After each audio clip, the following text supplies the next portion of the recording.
Welcome to this fifth and final event in our Bicentenary series of 2022 Gifford Lectures. My name is Beth Lord, and I am the head of School of Divinity, History, Philosophy, and Art History. Now, the Gifford Lectures are named after the prominent Scottish advocate and judge Lord Adam Gifford, who died in 1887. And in his will, he provided for a series of lectures to be held at each of the four ancient universities of Scotland. That's Aberdeen, Edinburgh, Glasgow, and St Andrews, with a view to, I quote, promoting, advancing, teaching, and diffusing the study of natural theology in the widest sense of that term. So, since 1888, the Gifford Lectures have become one of the most renowned public intellectual events in the humanities anywhere in the world. And here at Aberdeen, Gifford Lectures have been delivered by luminaries such as Etienne Gilson, Karl Barth, Hannah Arendt, Sarah Coakley, Mona Siddiqui, and N.T. Wright. Our program of 2022 lectures commemorates the bicentenary of the birth of Lord Gifford. And to conclude our series this evening, we are honoured and delighted to add a further distinguished name to our roster of Aberdeen Gifford lecturers. Our speaker for this occasion is John Dupré, Professor of the Philosophy of Science at the University of Exeter and Consulting Director of Egenis, the Centre for the Study of Life Sciences, which he founded in 2002. His work advocates a radically processual understanding of living systems, summarised in his most recent book, The Metaphysics of Biology, signed copies of which are for sale and will be available outside in the hall with drinks after the lecture. He is a fellow of the American Association for the Advancement of Science, an honorary international member of the American Academy of Arts and Sciences, and the president of the Philosophy of Science Association. Professor Dupré, we are delighted that you have made time to come to Aberdeen for this event, and I now invite you to join us to deliver your Gifford Lecture entitled A Brief History of Form.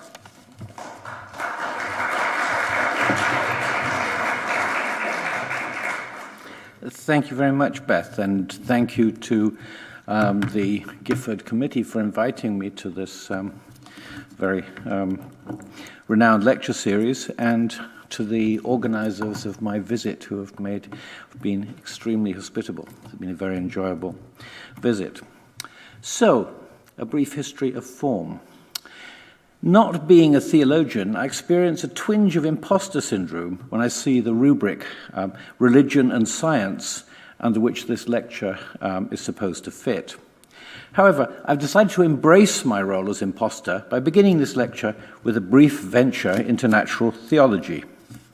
So, given the world as we now know it, especially as we know it through modern science, how might we suppose that a creator could have brought all this into being?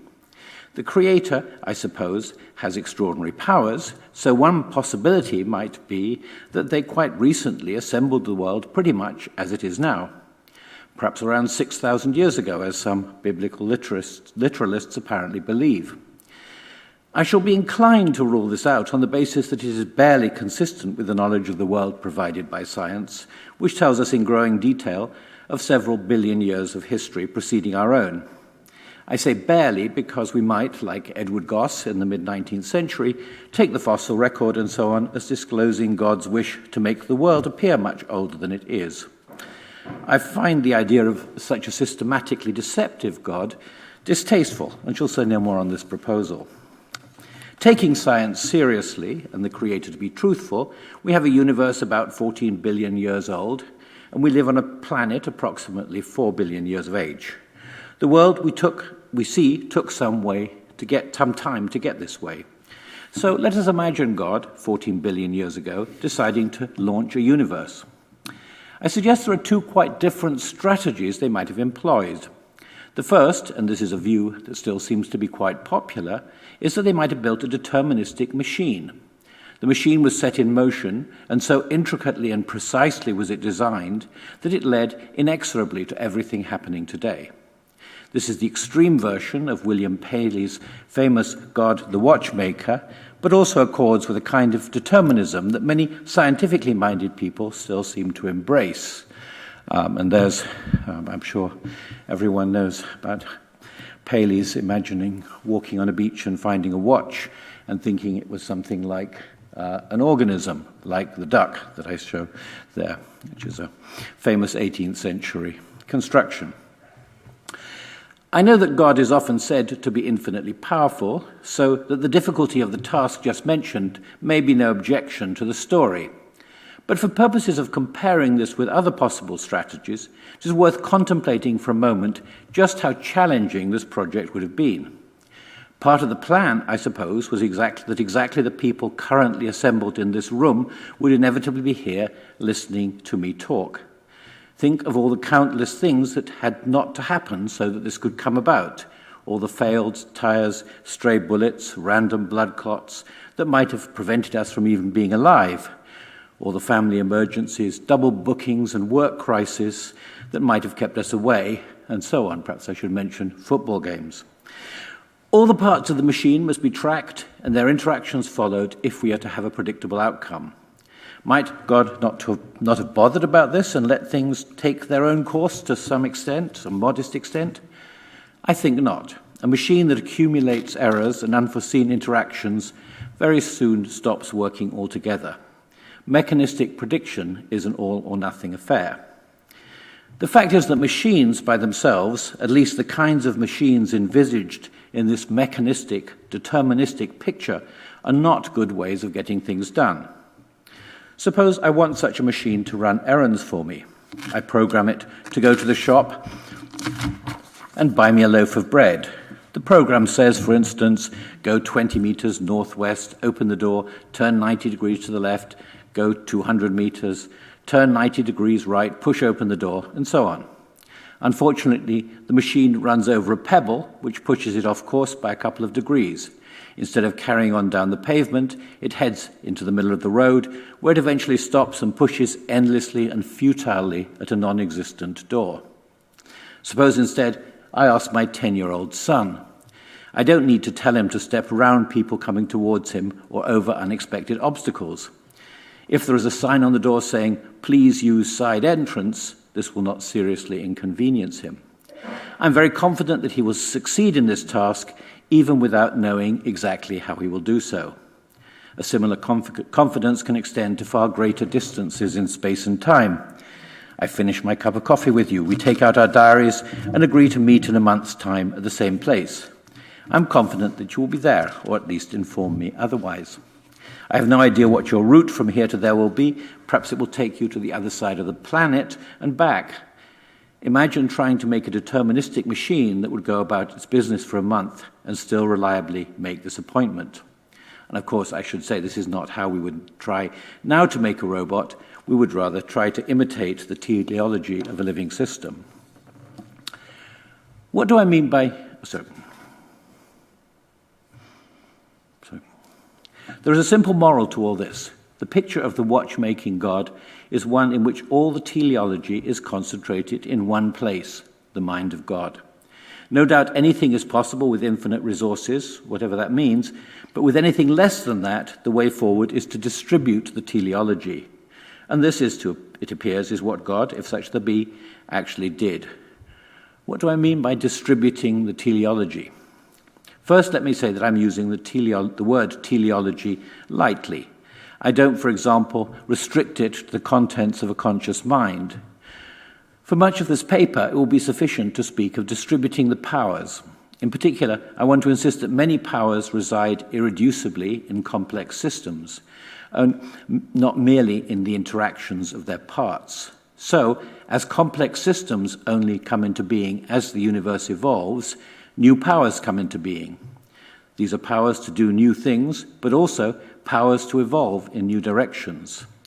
Far from being determined from the start, the universe is constantly evolving new powers and even new ways of evolving. I do not, however, mean to disown my talk of teleology. In its weakest sense, I mean only that an object or a system is likely to reach a future state of some specific sort. but that it will do so not simply by following a predetermined set of steps. In this sense, the tendency of stars and planets to emerge a certain time after the Big Bang could count as teleological. In the theological scenario I envisage, they would be anticipated and intended outcomes of God's plan. I don't mind if someone objects to using teleology this loosely, but it was, I think, to be expected that the universe would become more complex, and even that forms of increasingly complex and sophisticated life would eventually evolve. With any form of life, something much more clearly end-directed appears, a system that acts in ways that are appropriate to sustain its survival. Anticipating a little, we move from the passive stability of a rock that survives merely because nothing much does or even can happen to it, to the actively maintained stability of a living system. But first, what does science tell us about the very distant history of the universe? And obviously the answer here will be a bit simplified. So, and this is just a picture from NASA of some of the stages that are believed to have occurred in this history. So, our current narrative of the Big Bang tells of a transition from a dense, compact, and homogeneous universe. At about 10 to the minus 32 seconds after this beginning, that's quite soon, it's said that a universe filled with the matter and antimatter particles, quarks and gluons, in a constant dance of creation and mutual destruction, somehow generated a tiny preponderance of the former, leading to the current predominance of matter. At 10 to the minus 6 seconds, quarks and gluons combined to form baryons, such as neutrons and protons. Relative eons, or anyway, a few minutes later, some neutrons and protons began to combine into nuclei, such as those of deuterium and helium. After a few 100,000 years, these and the majority of unattached protons began to combine with electrons to form atoms, mainly hydrogen. Over many millions of years, slight discontinuities in the distribution of this matter over space led to the gravitational condensation of some of this matter into stars, sometimes in ways that also generated a penumbra that eventually turned into planets. The conditions in the stars led to the fusion of small into larger elements, and so on. None of this matters in any detail to the point I want to make. This is just that what appears to be intrinsic to the matter in our universe is a sequence of emergent capacities, of primal energy to condense into quarks and gluons, of these to combine into nuclei, nuclei into atoms, and atoms into stars.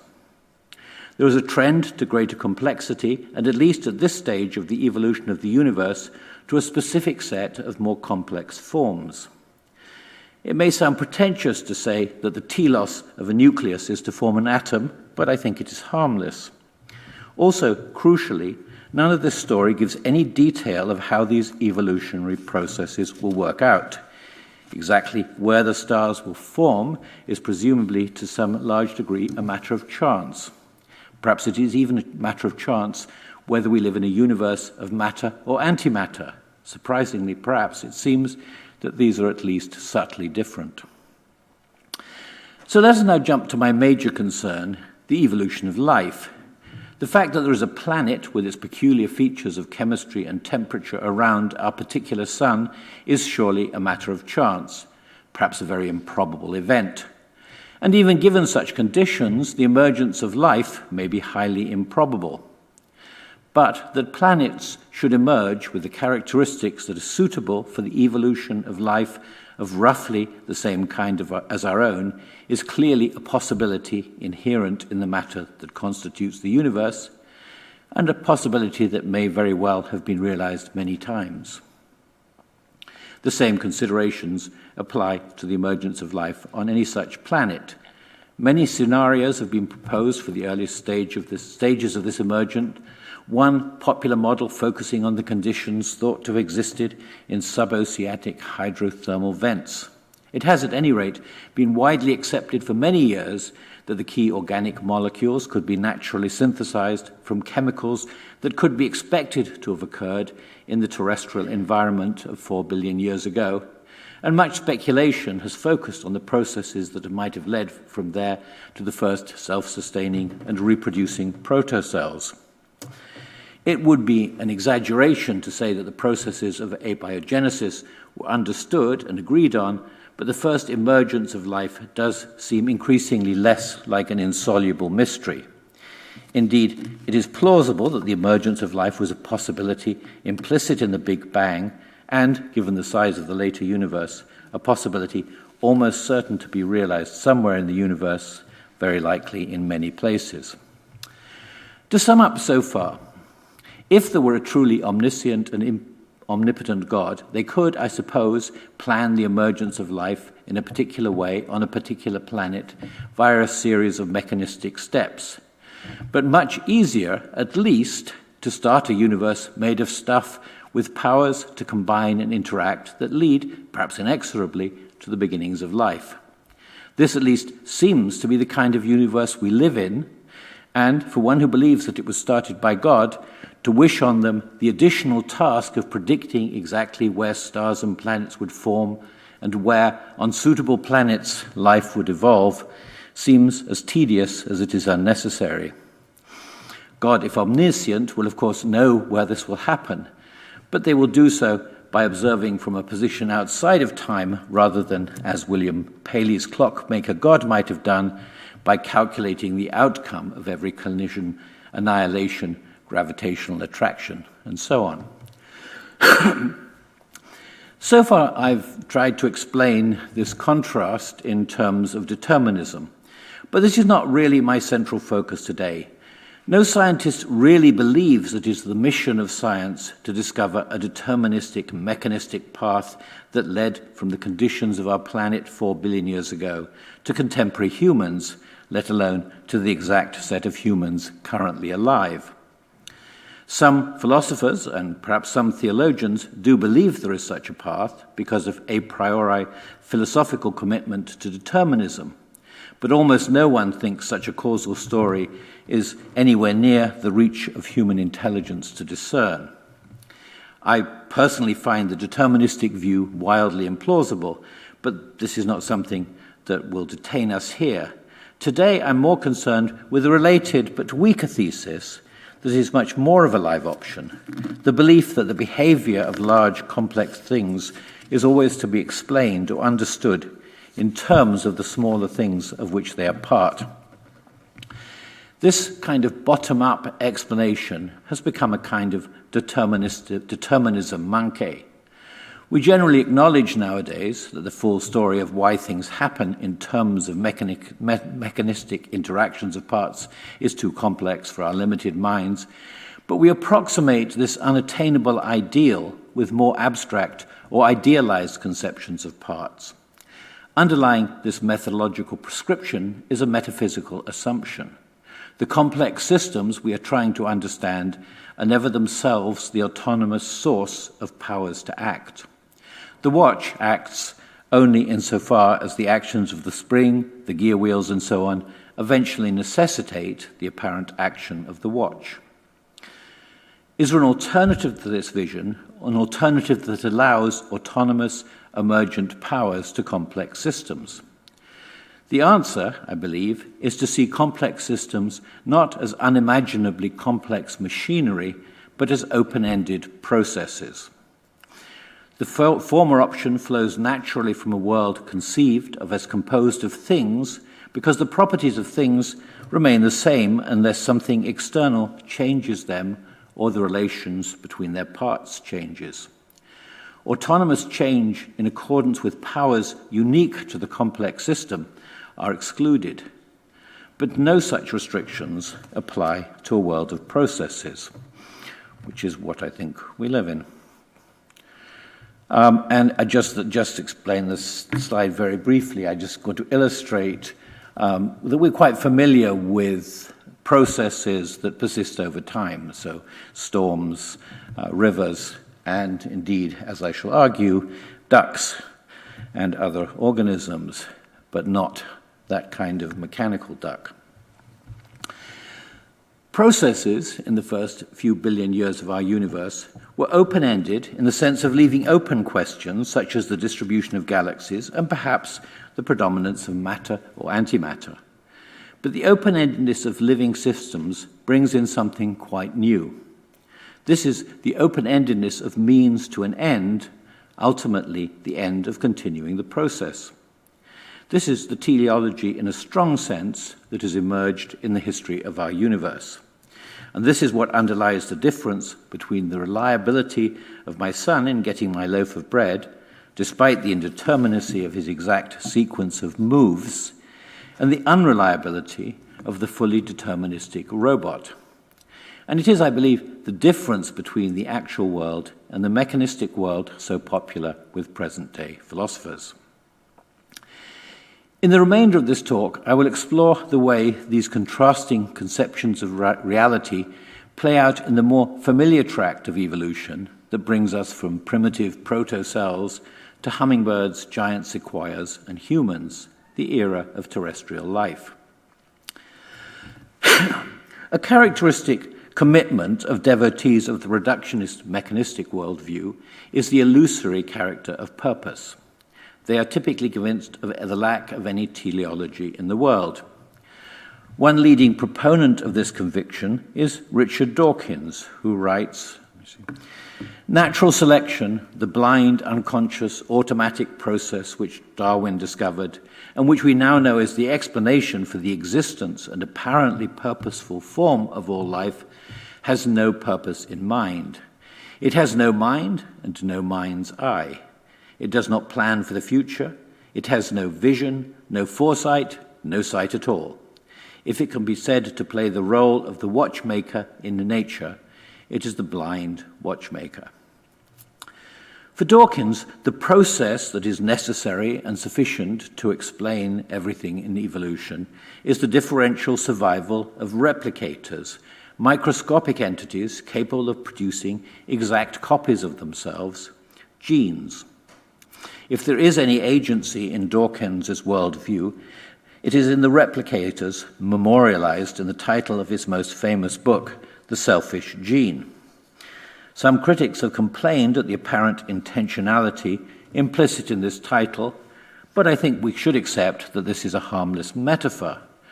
The problem that interests me, at any rate, is the lack of agency anywhere else, and in fact, even in the genes.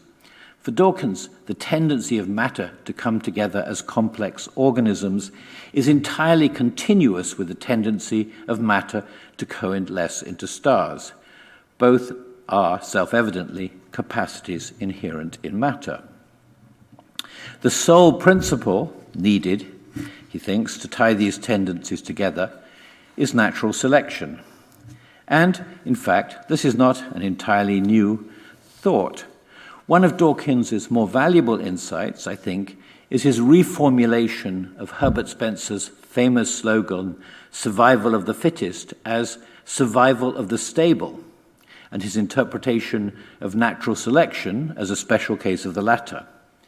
A very similar idea was beautifully presented by David Hume in his dialogues concerning natural religion. Is there a system, an order, an economy of things by which matter can preserve that perpetual agitation which seems essential to it and yet maintain a constancy in the forms which it produces? There certainly is such an economy, for this is actually the case with the present world. The continual motion of matter, therefore, in less than infinite transpositions, must produce this economy or order, and by its very nature, that order, when once established, supports itself for many ages, if not to eternity. I will say more about stability, but let me now point out that the common complaint that this is a tautology, while more or less true, is entirely misplaced. The question is not whether the fittest really do survive, still less whether the stable lasts longer than the unstable. The question, to which there is, of course, no general answer, is what makes something fit or stable.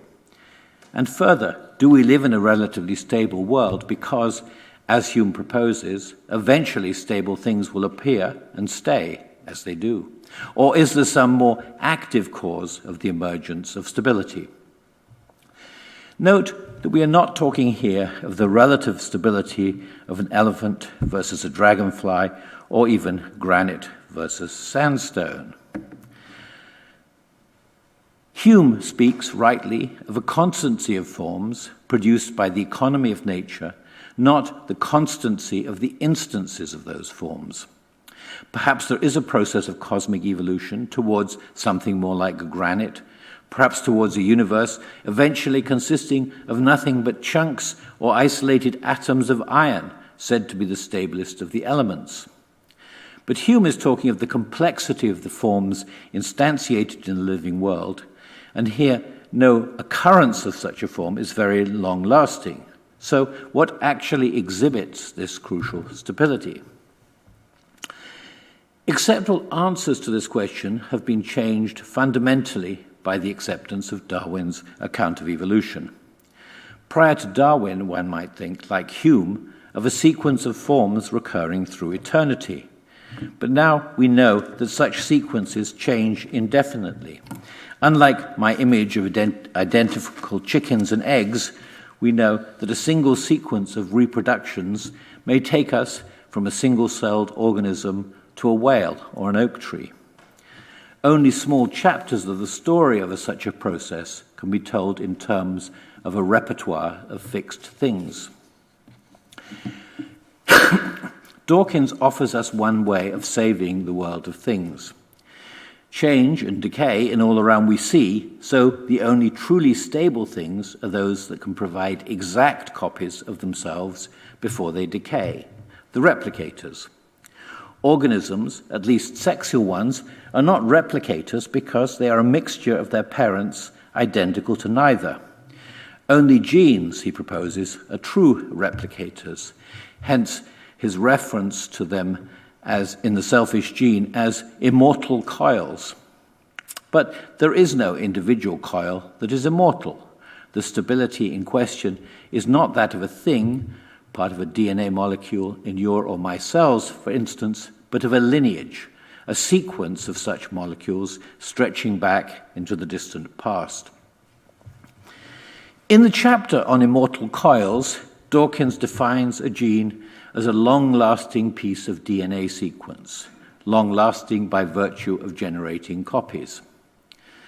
But note that genes as individual molecules are neither immortal nor very stable. Gene lineages may be very long-lasting, especially if they provide resources essential to the organisms in which they live, but they are not very stable in the sense of being constituted by the same sequence of nucleotides, the components referred to by the familiar A, C, T, and G. And given the processes of mutation and recombination, the reordering of genetic material in the process of reproduction, to be stable in the sense of being replicated unchanged over many generations, a gene must be very short, perhaps, as some critics have suggested, no more than a single nucleotide. But genes also do something in Dawkins' story beyond replicating. They determine the adaptive traits of the organism that natural selection selects. It is this dual role that enables them to be the agents of potentially creative evolution. Gene lineages persist because they provide more adaptive traits for the organisms they live in. In Dawkins' worldview, genes mutate randomly, happen occasionally to find arrangements that can cause better adapted traits of organisms, and these higher quality genes then form long-lasting, if not quite immortal, lineages. The problem with all this is an equivocation over the meaning of gene. What are potentially immortal are lineages of nucleotide sequences defined by their descent from earlier sequences. And the only way for a gene in such a lineage to be long-lasting is by being very short. But the grounds of the persistence of one gene lineage rather than another are their adaptive effects on phenotypes, organisms. The genes that have important effects on organisms, the sequences that, as we say, code for proteins, are often far from short and hence very liable to change. What long-term that is, multi-generational stability they have, is a result not just of copying, but of selection. They persist through generations to the extent that they do better than mutated or recombined versions. So I think the very small immortal gene turns out to be a red herring. There are lineages of genes and lineages of organisms, but both of these are dynamic and evolving. There are no stable microentities on which to ground our theory of life. Everything changes. In fact, we know now, genes are not even adequate to explain the development or behavior of organisms in the short term. Genes do not have constant effects on organisms. Their effects depend on what other genes are present, and even more importantly, on their much wider environments. Organisms are the outcome of a sequence of interactions with their chemical, physiological, and wider environmental context. And whether an effect is fitness-enhancing itself will often depend on the environment. To take a very simple example, we know that there are genetic factors that predispose humans to obesity, but they generally do so only in an environment rich in processed sugar, an environment constructed by humans.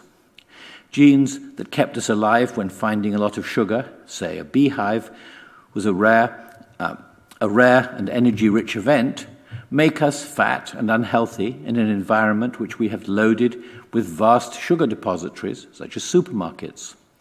And human differences in economic conditions determine their need to rely on cheap, obesogenic foods. Or, to take another example, humans depend on their hearts for all of their physiological functions.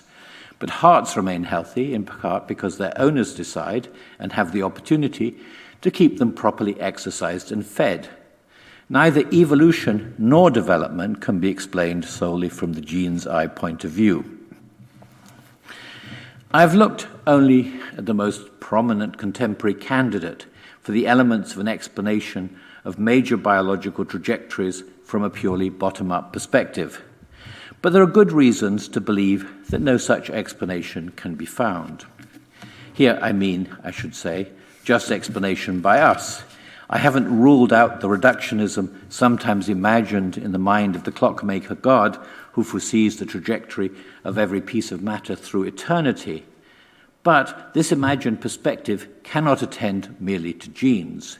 Genes are extremely complex structures, and their behavior will be subject to the vagaries of subatomic and atomic particles, as well as those of the larger entities that are made of genes and much else besides. Only the smallest particles of matter, if such there be, in this arena of pure hypothesis, matter may even be infinitely divisible. Only the smallest particles of matter could provide the resources for such a reductionist fantasy. It is certainly not a project accessible to any possible future human science. The practical impossibility of such a reductionist science is quite widely recognized. It also remains widely believed that it would be possible in principle for an omnipotent and omniscient deity, for instance. We make do with the science of organisms, molecules, or atoms because understanding the behavior of entities of this complexity in terms of their fundamental microscopic constituents is beyond our puny computational powers. But a more promising perspective, I believe, is to take seriously the multi-layered world of emergent capacities that appears to us and with which we poor humans must actually deal. This is the move that pushes us inexorably towards a processual perspective, which I shall now attempt to explain in a bit more detail. Returning to more mundane biology, what evolves? Organisms develop. They do not evolve. When we speak of human evolution, we do not suppose that any individual human has ever evolved. Rather, we mean that there are differences between the traits of humans alive now and those that lived at some point in the past. What evolves, of which the populations of humans then and now are parts, is the human lineage. The subjects of evolutionary changes, of evolutionary change are lineages, of which the species Homo sapiens is a prominent example. There are some subtleties about the relation of lineages and species, but here it will suffice to assume that species are a special kind of lineage. So what is a species? In the 1970s, biologist Michael Gieselin and philosopher David Hull argued famously and forcefully that species were individuals. They had beginnings and ends and underwent changes, none of which made any sense in application to the main contending view that species were kinds, classificatory terms. But this was generally taken to mean that they were individual things, and while this was quite widely accepted, it was also noticed that they were rather peculiar things. The parts of a thing are generally physically connected, for instance, whereas the parts of a species, individual organisms, may be connected only by a chain of reproductions leading to a long-dead common ancestor. It might once have been supposed, though not, I might say, by Hull, that they were parts of the same thing by virtue of sharing a common essence. But it is widely agreed now that there is no such essence to being a pig, a banyan tree, or a deathcap mushroom. And of course, the reason for this is that we think these things evolved and are constantly evolving. The resolution of this problem, once again, is to recognize that species are not individual things, but individual processes.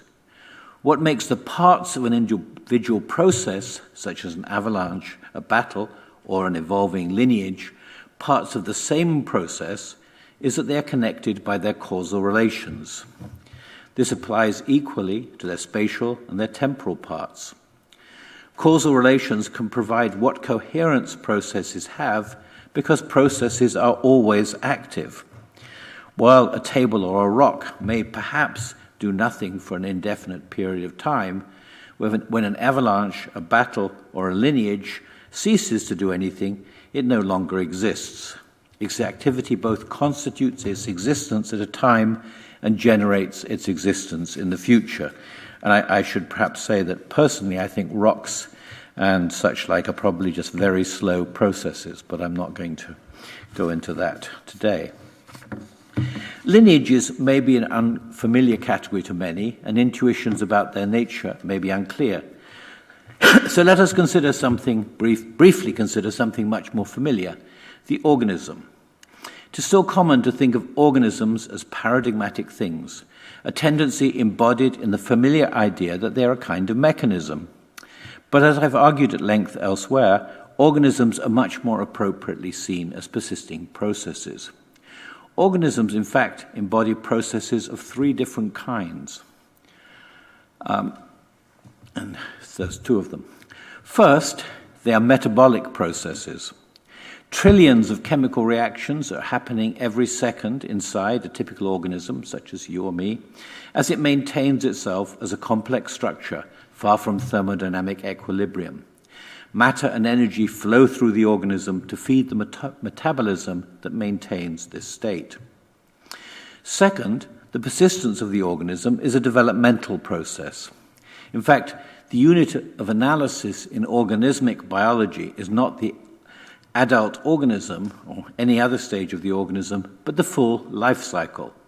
The caterpillar is just as much a part of the organism, Vanessa atalanta, the red admiral butterfly, as is the familiar butterfly or imago. And third, organisms are symbiotic or ecological processes.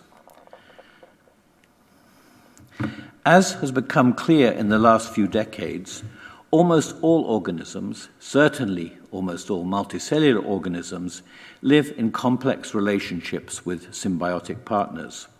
Somewhere between 50% and 90% of the cells in a human body are microbes, and a large proportion of these trillions of cells contribute more or less essentially to the well-being of the whole system.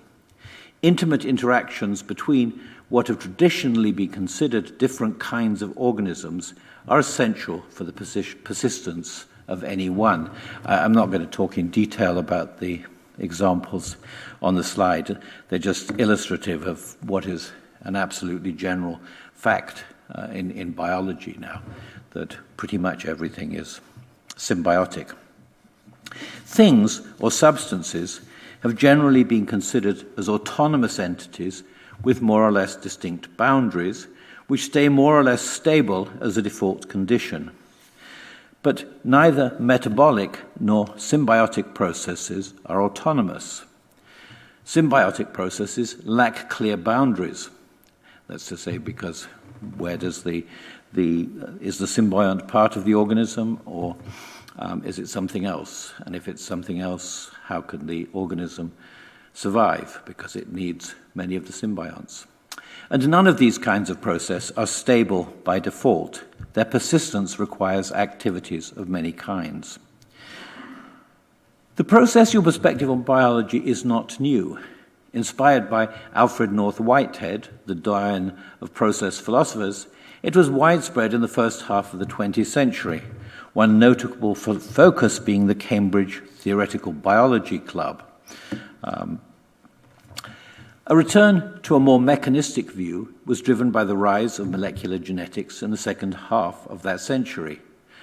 Productive though the latter has been, it is time to return to a more realistic philosophy. Reflection on the organism illustrates the indispensability of the category of persisting individual process for biological entities.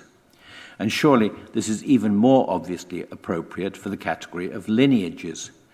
Doubts about the thesis that species are individuals generally arise, as I mentioned, from thinking of individuals as things and finding species to be decidedly problematic things. But again, a lineage does not seem in any way a problematic process. There is, however, an interesting contrast between organisms and lineages that will enable us to start making some important distinctions among processes.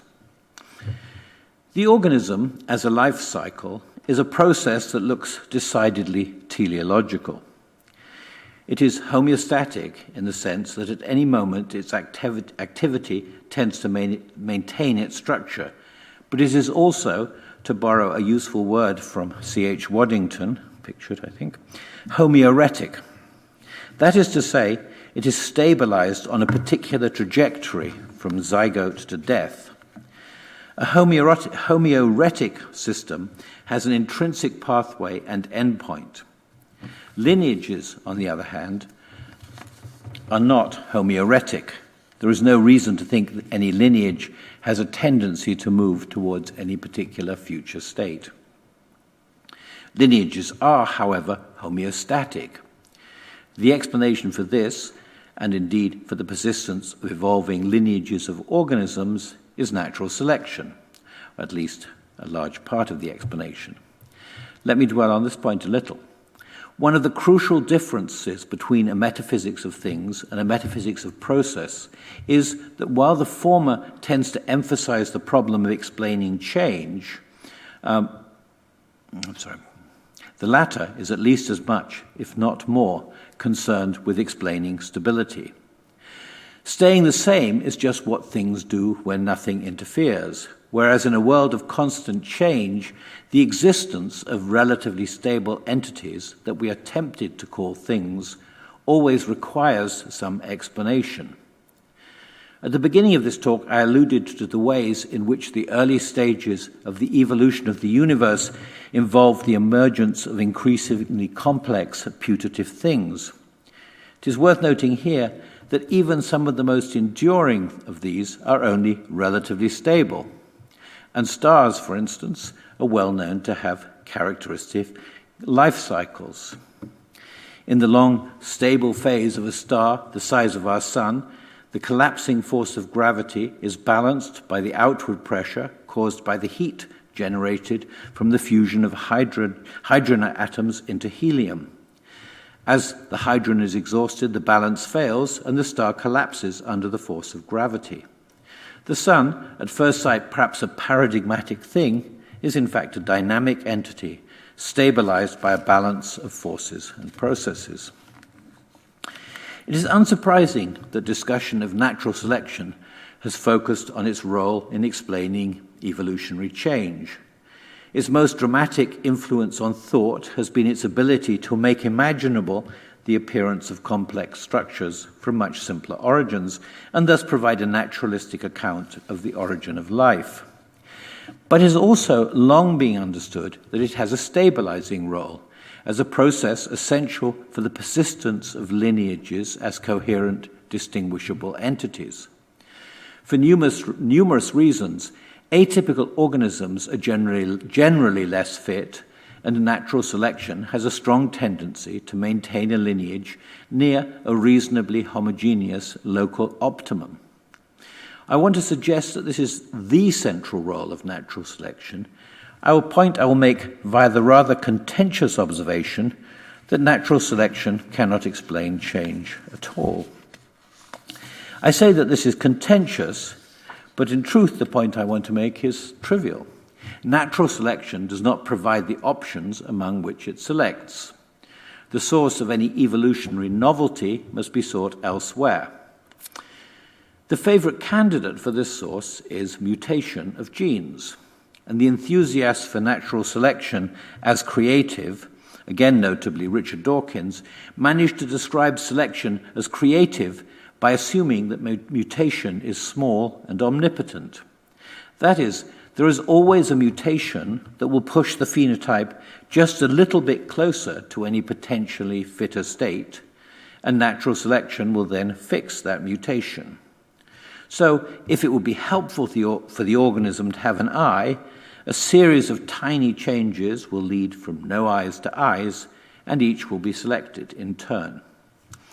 I've just two comments on this story. First, even here, it is mutation, not selection, that provides the novelty. Second, neither the smallness nor the omnipotence of mutation are empirically grounded assumptions. The latter seems obviously to be wishful thinking, especially recalling the complexity of the relations between genetic features and phenotypic features. The former seems false, as has become clear with the investigation of genes such as Hox genes that influence the expression of many other genes and that affect broad architectural features of the organisms, such as the positioning of limbs or wings. Evolution, driven by tiny changes in genes, fits nicely in the attempt to understand the world from the bottom up as a hierarchy of mechanisms. Recalling that it is lineages that are the entities that actually evolve, however, we begin to see a quite different picture. Like the organism, the lineage is a partly stabilized system that can change the world in ways conducive to its persistence. Biological lineages do not have a goal in the sense of an end state that they attempt to attain, but they do have dispositions to do things that further their persistence. At the core of explaining why lineages persist is that their constituent parts, organisms, are good at reproducing. Being good at reproducing should be taken to include producing descendants that survive to an age when they, too, can reproduce.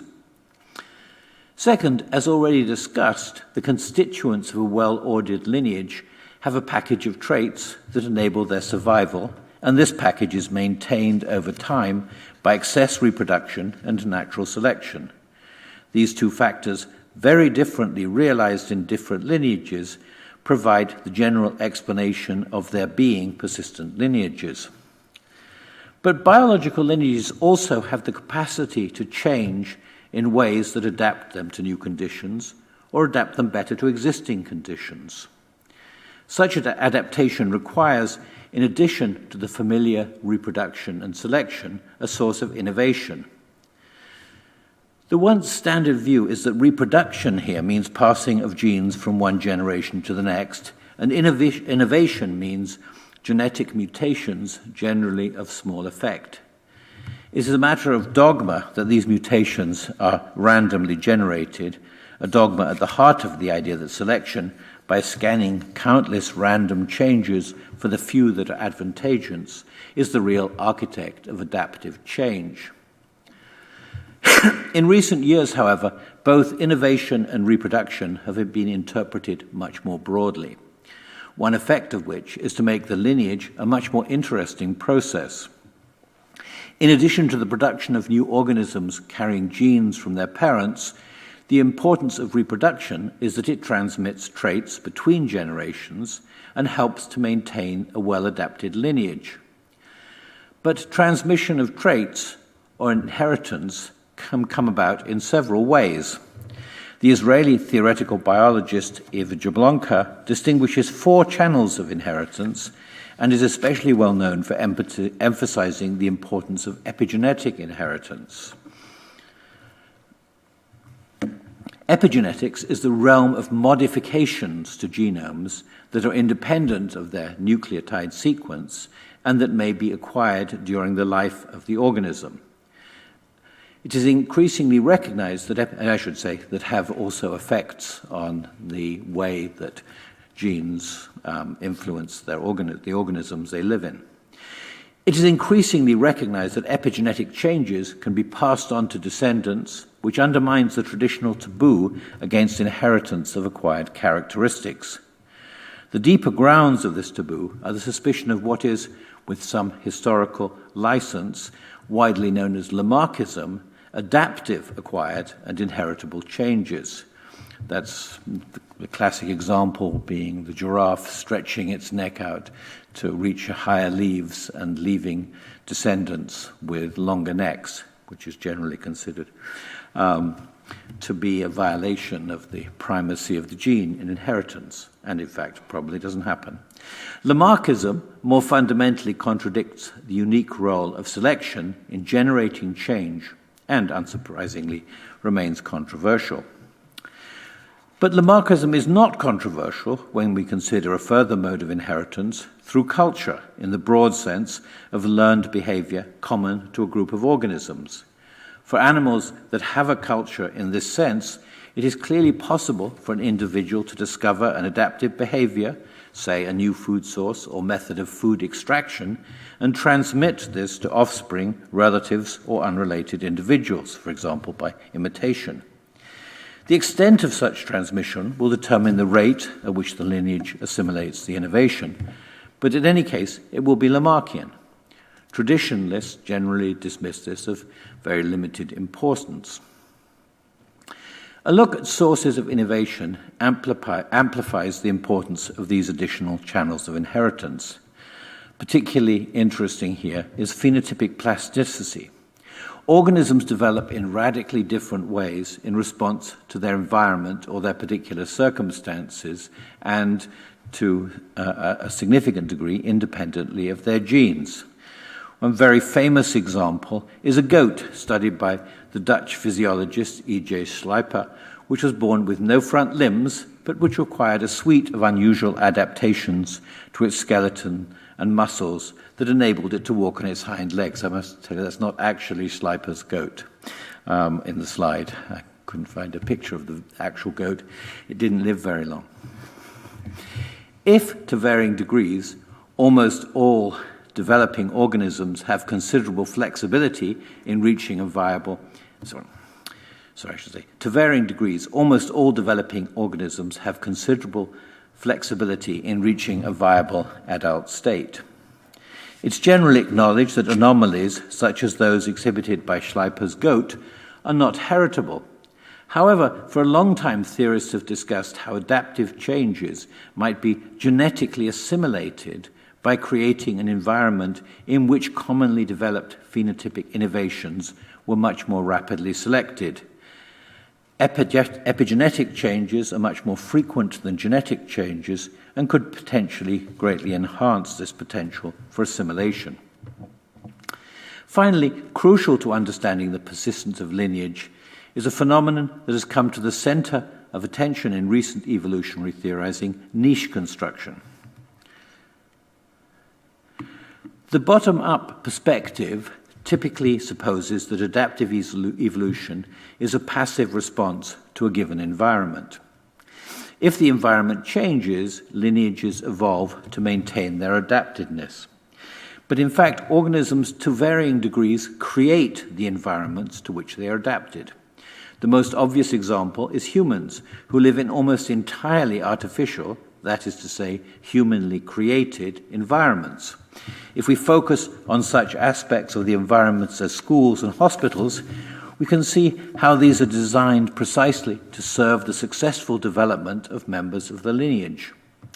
Another classic example from a simpler organism, investigated in detail by Charles Darwin, is the way earthworms affect the quality of soil, maintaining the humidity they need to survive. Or consider the way beavers create the lakes in which they build their homes. Not all examples are so striking, but it seems that almost all organisms have some significant effect on their environments, and the environment thus created is that to which they are adapted or must adapt. Note that niche construction is not typically a local activity for an organism and its offspring. The human environment, which provides the resources for any human individual, is created by vast numbers of humans, many now long dead. On a more local scale, the same can be said of earthworms.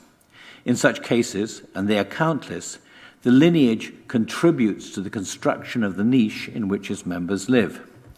It therefore makes no sense to suppose that evolution of a lineage is a merely passive response to the environment. And again, the attempt to understand evolution from the bottom up in a quasi-mechanistic fashion fails. The species is not merely the sum of the individuals that constitute it. It is an active process that creates many of the conditions required for the thriving of its constituent parts. This is all I shall have time to say about the nature of the process world that has brought us from the Big Bang to the much more ordered, if still blooming, buzzing confusion that we now enjoy. I now want to make the perhaps more speculative point that there might be normative reasons why God would have preferred this way of world-making to that of the great mechanic. First, consider the ancient concerns about freedom of the will. Classic statements of this problem, of course, start from the assumption of determinism, which I here reject. But equally familiarly, if the only alternative to determinism is randomness, this is hardly an advance. No one finds much reassurance in thinking of themselves as a random action generator. However, recognizing that one is a highly ordered process in a universe the default state of which is disorder provides a way forward. Life, both at the level of individual organism and of the lineage, emerged with the capacity to seek means to survival. In later stages of evolution, these means evolved to include the potential to assess options, extrapolate likely or possible consequences, and pursue courses of behavior perceived to be most favorable. No doubt at earlier stages in evolution, these cogitations were limited to seeking optimal chances of survival or reproduction. But the human mind, and surely some non-human minds, are not so limited. We can shape our selection among behavioral options in the light of countless goals, from earning a PhD or collecting fine wines to maximizing one's wealth or ameliorating world poverty. No doubt there are big questions that remain about the methods by which such goals are themselves selected. Perhaps, as Immanuel Kant taught, only an objectively determined goal, such as duty, can provide us with real freedom. But there is surely much more to work with here than the implausible efforts of determinists to ground freedom in the inexorable inner workings of our mechanistic interiors. Freedom of the will is a classically philosophical problem in that most of us go about the world deciding what to do without much concern with the freedom or otherwise of our decisions. But the recognition of our status as processes within a wider hierarchy of processes provides a more practical source of moral insight. The individualism that has dominated the last 2 centuries of political thought may seem deplorable to many, but is often taken to be no more than treating seriously the deliverances of science. We are, according to many biologists, merely machines designed to maximize our individual reproductive success. And in the long run, That may even be the best thing for the human species, as it will promote ever greater fitness. The recognition that we are equally parts of a larger process, a process that has its own determinants of persistence, may provide a different perspective. As is increasingly clear, treating the lineage as merely the sum of its self-optimizing parts has in fact led to accelerating niche destruction. The environment in which we live is increasingly polluted with plastic, the soil is losing the capacity to grow the food we eat, and we are heating the whole planet to an extent that is liable to make much of it unfit for human life. The ability to subordinate our interests as individuals to our interests as parts of a lineage is increasingly becoming an existential necessity. It is perhaps time to embrace a metaphysical viewpoint that makes sense of this necessity. It is reassuring that certain parts of the human lineage seem to have embraced such a view. Consider the seventh generation principle based on an ancient Haudenosaunee or Iroquois philosophy that the decisions we make today should result in a sustainable world 7 generations into the future. Here's a quote: "If you ask me what is the most important thing that I've learned about being a Haudenosaunee, excuse my pronunciation, it's the idea that we are connected to a community, but a community that transcends time. We're connected to the first Indians who walked on this earth, the very first ones, however long ago that was. But we're also connected to those Indians who aren't even born yet, who are going to walk this earth. And our job in the middle is to bridge that gap. You take the inheritance from the past, you add to it your ideas and your thinking, and you bundle it up and shoot it to the future. You come here to work hard so the future can enjoy that benefit." It is surely time for us all to take a similar perspective on our connection, not only to our particular cultural lineage, but to the human species, and even, finally, to our living planet. I fear we have some way to go. So let me summarize and conclude. I've tried to contrast 2 views of the universe. Let's call the first the billiard ball or Lego model. In this world, eternal billiard ball-like atoms bump into one another, but eventually stick together to form structures like bits of Lego that fit together to form ever larger structures. The structures are, however, in the end, nothing but agglomerations of billiard balls, and everything they do derives from the properties of billiard balls. The second view of the universe starts with chaos. The world was, as the King James Bible has it, without form and void. But if indeed there was no form or structure at the beginning of the world, we know that the stuff of the world had the capacities to come together in increasingly complex ways to produce stable structures. And in fact, emerging structure, stabilized in diverse ways, both by the interactions of parts and the influence on parts of the wholes of which they are part, is what we now see in our best scientific picture of the world. For a God deciding to create a universe, there seem overwhelming reasons for taking the second approach rather than the first. For one thing, we can look at our own universe and find lots of evidence that something like that does indeed work. Science tells us a story of a sequence of new entities appearing, each made possible by the existence of their predecessors: subatomic particles, hydrogen atoms, stars and planets, heavier atoms, complex molecules, living systems. Each of these has properties that did not exist prior to their appearance, and properties that enable the emergence of later entrants.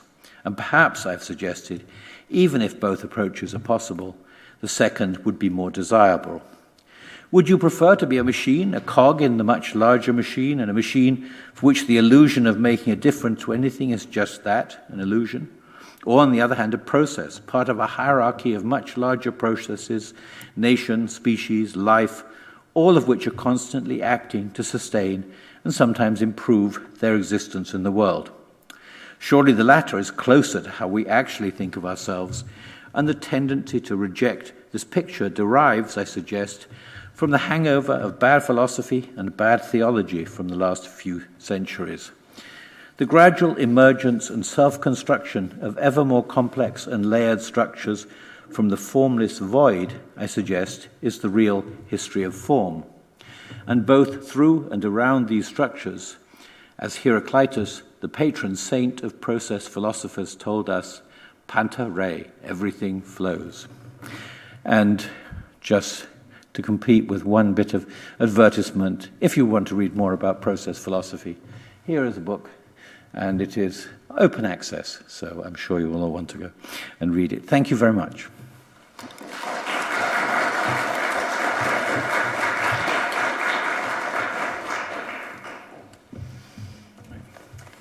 Thank you very much indeed for a fantastic lecture. We have about 10 minutes, 15 minutes at most for questions. If you would like to ask a question, please raise your hand nice and high, because it's actually quite hard to see from up here with the bright lights of the lecture theatre.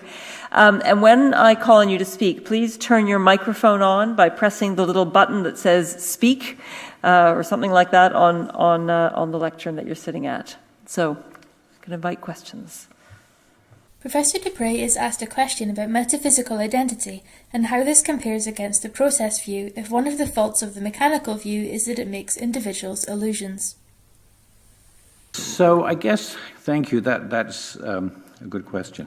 So I guess I would have two parts to the answer. I mean, one is, I think I'm the same process. I mean, and I think we have to, take seriously the fact that first of all, we have to include an ontology of continuant processes, which some philosophers struggle with, and I don't think we'll necessarily get into that. But second, I think we should embrace the whatever discomfort there is in that. I mean, I think the question of how much I am identical to somebody who was a child many decades ago is one that I think we should be open-minded about, and I think it raises certainly a number of questions about responsibility for one's past actions and so on, which are challenging. I agree, but I don't think it's at least totally foreign to us to think that there is a problem about this. I mean, and not a problem in the sense of a kind of total incoherence, but a problem in the sense that we have tended to assume a stronger continuity through using the term identity. And I think the term identity is problematic in this context. I think we should maybe need to use slightly different languages to talk about the persistence of processes. But it's certainly a very good question. It's further work is needed. Professor Dupré is asked if process philosophy can make qualitative theories such as epigenetic inheritance and niche construction more coherent and unified. Yes. Absolutely yes. This is very much tied into, as you rightly observe, debates about the extended evolutionary synthesis and the modern synthesis or new synthesis.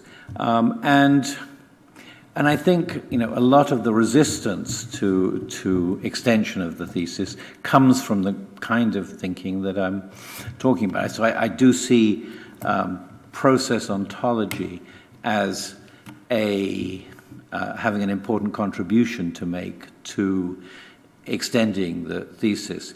Now, how that will go down with traditionalists in these evolutionary debates is an interesting question. I mean, the debate sometimes seems to be quite strange because a lot of it centers around saying, yes, we know this happens. We've known for a long time there are epigenetic processes. We've known about niche construction. We've known we've been doing evo-devo for many years, but these aren't really very important. I mean, that actually seems to be there. The overwhelming thing is natural selection of small mutations. And I'm not quite sure what to say about that. But I do think, unfortunately, I mean, since I think that there is this inertia in some traditional evolutionary thinking, I'm not holding my breath for traditionalist evolutionists to say, oh, okay, well, now we understand, we accept all these things because we're now process ontologists. But I certainly do think it has an important part in that debate. A follow-up question asks Professor Dupré if this is a paradigm shift. As a philosopher of science, the expression paradigm shift is always slightly uncomfortable. But I think it's part of. I do think that there is a major shift going on in evolutionary thinking, and as I say, I believe that this, that the kind of the right ontology is part of that. But again, I'm not holding my breath for anybody to acknowledge this. I do think, certainly one aspect of the debate is that we need some more coherent framework to understand how to fit these different things together. Because I say the framework now is we all still believe pretty much what we believed in 1950, and then we got all these little things we sort of bolt on as little not very important extras. I don't think they're not very important extras. I think they're probably really important processes, and we could move forward if we were to recognize this and look for some kind of ontological framework that made sense of how they fitted together better, which is what I would love to offer to anybody who wanted it. I think there was a question just here. Yeah. Professor Dupré is asked if it really is true that symbiotic processes do not have boundaries. Okay, so I think that's an interesting set of questions in that, I don't know that I want to get into a discussion exactly about Gaia, and though I'm not unsympathetic to that being a bounded symbiotic process, so everything in biology has exceptions. But I guess my interest is much more local. So whether or not Gaia is a bounded symbiotic process, within it we want to make distinctions. There's more to being you or me than just being part of Gaia, right? I mean, we have various reasons for distinguishing lots of individual organisms. And so what I was really meant by the question of boundaries is actually when you really... So I put up the example of the fungus, of the lichen. So what is a lichen? I mean, it's according to classification, according to phylogeny, the tree of life. Here's two totally different organisms that form something that looks just like an organism, and in many cases, at least for the fungus, it's obligate, and it can't survive except as this kind of symbiotic. Looks like an organism, but it doesn't fit into traditional paradigms. Equally with us and our trillions of fellow passengers. Do we stop at our skin, where the human cells form a layer of skin, or do we stop above the layer of microbes that live on our skin? And I think the answer is it depends on why you're asking. So from certain evolutionary perspectives, we might just want to look at the human as a set of human cells. From a functional, physiological perspective, we want to include some of these microbes. So then we have the problem. Some of them are necessary for our well-being. Some of them are just living there. Some of them are pathogenic. Do we include all of them wherever they're? Or, again, is it just a rather fluid question according to what purposes we might have? Professor Dupré is asked if there are more ways of maintaining stability beyond the two mentioned in his presentation. Yeah, no, if I understand the question correctly, I think I should apologize for that slide, because I think you're absolutely right. I mean, in a certain way, the slide with those two leaves out a lot of what's most important. So I think when thinking of an organism, certainly, I think that the stability of an organism is due to lots of homeostatic processes inside it, and indeed, I think lots of relations to its wider environment. So I didn't really. So I guess I was contrasting the stability of a lineage with the stability of a thing-like object, and I should probably, to make the slide not misleading, I should have had the stability of something like an organism, or indeed a single process, and you know the explanation of that. So thank you. I think I should correct that in any future presentation. Thank you very much indeed. Before we wrap up and go out into the hall for a drink, as this is our final lecture, I just want to take a brief opportunity to thank the team that made this series possible. That includes the Gifford Committee, which is chaired by Paul Nimmo. Unfortunately, he can't be here this evening. Paul is ably assisted by Paula Duncan, who is here this evening and has made many of the practical arrangements, as well as the IT team and the many people behind the scenes who've made this series of lectures possible. So could you join me in thanking the team?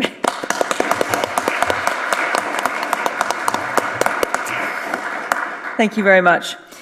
We'd now like you to be warmly invited to join us and Professor Dupré and others for a drinks reception to take place in the hall behind us immediately following the close of the lecture, just outside the auditorium. So before we do that, can we show our appreciation once again to Professor John Dupré for his very engaging lecture and his generosity in engaging in conversation afterwards.